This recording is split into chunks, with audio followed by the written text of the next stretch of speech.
Hey everybody, Prep Nurse One here. Today is Saturday. It is February 20th, 2021. And actually, we ended up not having too bad of a day. It's starting to get a little overcast and cloudy now, but we did get a fairly decent amount of sunshine today here at the homestead, which feeds the solar panels, and that's always a good thing. So, good day for solar. Again, now it's starting to get a little more cloudy in the afternoon here, so what are you going to do? That's all part of it as well. So, but any sunshine, we will take any sunshine we can get whenever we can get it this time of year. All right, so let's get into the topic of this video. I mentioned this in my live stream yesterday, and I think I also talked about it briefly in the video I did yesterday as well. But I really wanted to kind of focus on this. I want to definitely hear the feedback, especially from my folks that are down in Texas, and I want to hear what you guys have to say. All right, so there was a couple different articles, and there was a couple different things explaining why they did what they did.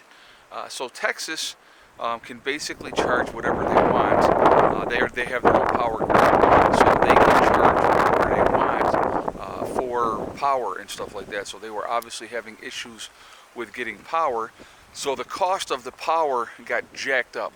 Where like normally, okay, I'll give an example, and these aren't exact numbers, but let's say it costs $36 a metric ton. We'll just call it. I'm making stuff up, okay?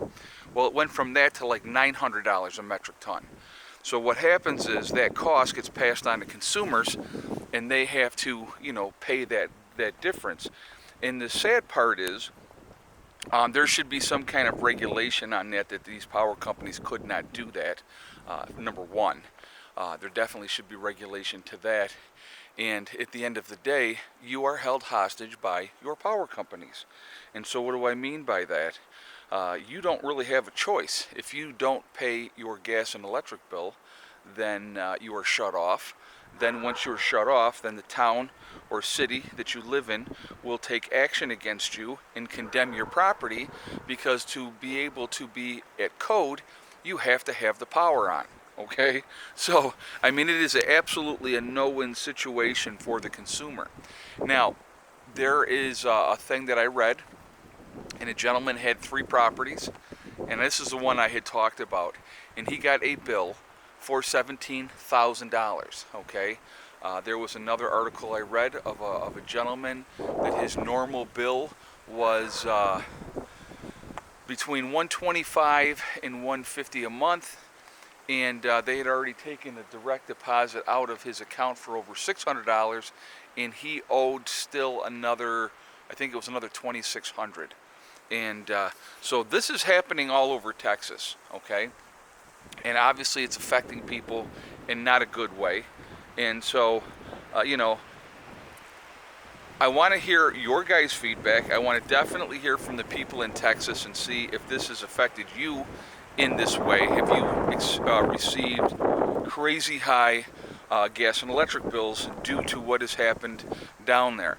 Now, right now in Texas, they're saying that they got the power back on for everybody, but now you have the water line issues, and over 11 million people, which is almost half the people in the state. Texas has 26 million people. You have 11 million people are on a boil advisory, where if you have water, you need to be boiling that water. So now they have to worry about getting all those pipes replaced and fixed. And I want you to think about the water damage in these apartments and in people's homes, and it's just it's like the nightmare never ends at this point for those folks. And so finally, and I thought this was just wonderful, Biden finally acknowledged that there's an issue in Texas and declared a federal disaster. Well, golly gee, thank you so much. A few days late and a few dollars short, right? It's amazing. And then he's like, well, I would visit Texas, but I don't want to be in the way. I'm just like, here's the thing. When you have a disaster hit and people are affected in a very adverse way, with no power, no water, not enough food. You don't wait until after the power is back on and the disaster is basically almost over to do something about it. You need to, as the federal government or whatever government agencies, get on that right away. Now, of course, down there right now in Texas, we have everybody finger pointing.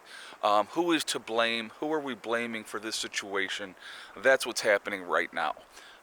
Amazing. To me, it's amazing, but that's always the way it is with politicians. It's not my fault. It's not my fault. It's somebody else's fault, so that's always that pass the buck mentality. But anyway, there's a huge issue with this. The legality issues of it, the moral issues of it. So here we are, and let's think about this for a second, okay? Let's be realistic. We are in the midst of a pandemic, supposed pandemic. Let me just rephrase that. And so we have a lot of issues with that. A lot of businesses are closed. Nobody's working. People are still working, but not everybody's working. You are on unemployment if you're lucky and getting that extra money every month. And now all of a sudden you have this disaster hit, very adversely affecting a tremendous amount of people down in Texas. And not just Texas, but we're going to use Texas as the example. There's other states obviously affected by this as well, but we're just going to use Texas as the example here. And now you have, these gas and electric bills that are going to come in that are going to be astronomical, and you don't have an option, because if you don't pay, they're going to shut you off, and they don't care. That's the beauty. That's what I love about that. They don't care. They want their money. Period. They want their money. So again, I'm going to do this. I'm going to turn this around, guys, so you can see. I am going to encourage everybody, especially my folks that are down in the South, you who get a lot more sunshine than I do up here in New York, okay? I'm going to strongly encourage all of you to get on solar. Solar is the way to go. Wind, there's way too many moving parts, too many chances for breakdowns and stuff like that. So, solar is definitely the way to go. I don't care what anybody says. It is, unless you have, a creek and you can do hydro, that's a little bit different. But again, when you're dealing with hydro, you're dealing with moving parts. The solar panels, you put them up there, they will degrade over time, of course, like anything else, but it's at a very slow level. And 25, 30 years from now, these panels will still be producing, maybe not at the level that they were, when I first got them. But solar is definitely the way to go. You don't have to worry about the power grid going down. You don't have to worry about huge expenses. Now, obviously, if you live in suburbia, if you live in the cities, it's probably not going to be allowed, okay? It's probably not going to be allowed. And if it is allowed, they're going to probably force you to be grid tied. If you can do it, if you can get yourselves out of those cities and out of suburbia, farther out into the country, have a little bit of independence and stuff like that, I would absolutely encourage you to go on solar and to be off-grid completely if you can do it. I honestly don't miss dealing with the power company at all. It's a great feeling. It really truly is. So I do have obviously a backup generator that definitely comes in handy, especially in the wintertime. But with the expansion of batteries last year and huge difference with the batteries, eventually I will swap out my solar panels to upgrade them to higher wattage solar panels, which is just going to make me that more efficient with what I'm doing. Trying to extend my season as long as I possibly can with the solar, because I think that is very important. And so there's always going to be tweaking that is going to take place with the solar, always improvements if you can do it. So if you can do that, that's a great thing, absolutely a great thing. So anyway, so I just wanted to share that with you guys and see what you had to say.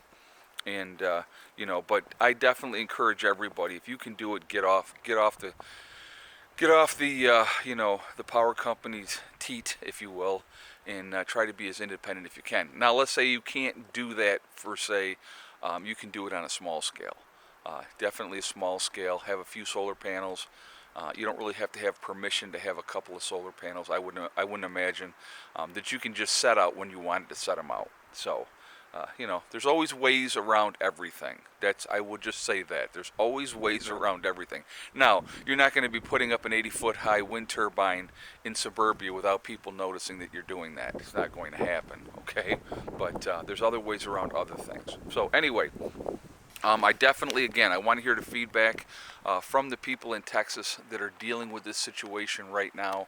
And like I said, and I will encourage everybody who called me a liar and said that I didn't know what I was talking about. Do your own research, look it up, see that it is actually happening, see that it is real, because it is, okay? And I definitely, like I said, I want to hear my feedback from my folks down in Texas of what they're getting with their power bills. All right. Also, please like, comment, and share the video. If you are not subscribed to the channel, I would ask you to please subscribe. Make sure you hit that bell icon to get all notifications as well. I'm going to jump off here for now. I will do another video later today, so look for that then. And so I will talk to you all later. But I want to hear your feedback. Do you think that this is a classless act by the power company? I would think so. Okay, that would be my thought. So anyway, remember, we are all in this together. We're one race called the human race, and as soon as we can figure that out and stop fighting each other over petty crap over race and religion, and focus on the real problem, which is big business and government, we're going to be in a lot better shape. Okay. Also, remember to hug and kiss the ones you love. Tell them every single day. Tomorrow is not guaranteed. We never know what's going to happen in life. So it's really important that we tell the people that we care about every single day how we feel. And last but not least, STD, step, thing, and day. It's one step at a time, one thing at a time, and one day at a time. Whatever you are trying to do, whatever you are trying to accomplish, you can do it. The only one that is going to stop you from reaching those goals is you. Nobody else can stop you. Stay positive, stay away from negativity, stay away from negative people that want to bring you down and tell you what you cannot do. If you can set realistic goals that you can accomplish, set them and then make them happen. And even if people don't have faith or believe in you, who cares? Show them anyway, okay? I will talk to you all later. I hope everybody's having a great day. Prepper Nurse 1, out for now.